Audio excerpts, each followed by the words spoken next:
Hi, 10th grade English students. I'm here to talk with you today about chapters 22 through 30 in Incidents in the Life of a Slave Girl.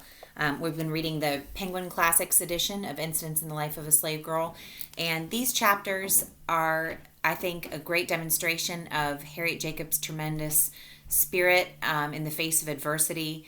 She spends 7 years in hiding, and these chapters cover the experiences that she has while she's in hiding, and also recount some of the various people who help her while she's in hiding. Remember that she is using her story rhetorically to defend the humanity of those who are enslaved in the United States.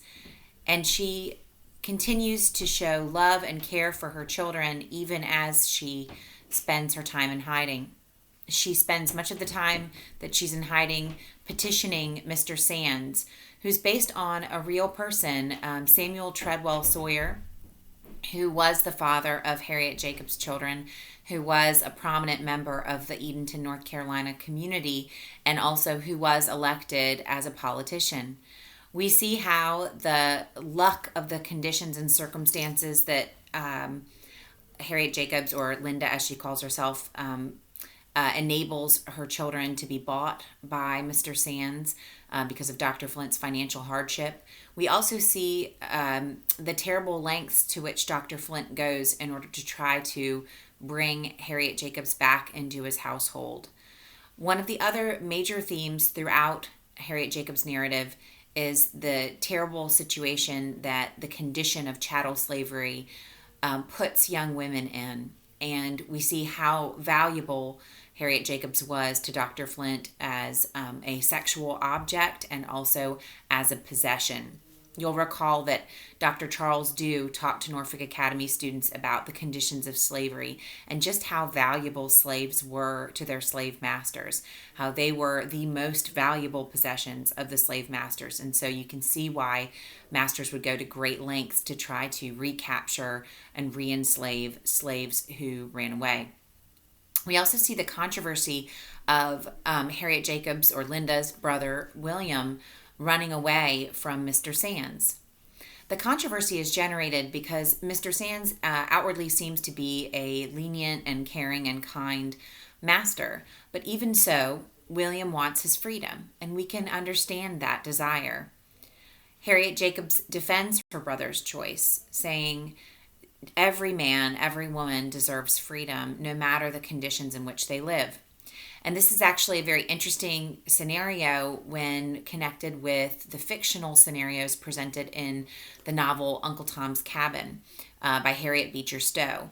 That novel was one of the most important texts in terms of generating abolitionist spirit in the United States, and it is one of the primary influences that led Abraham Lincoln to want to free the slaves during the Civil War. In her fictional story, she presents how slaves can move from kind and caring households into cruel households without any control over their own lives.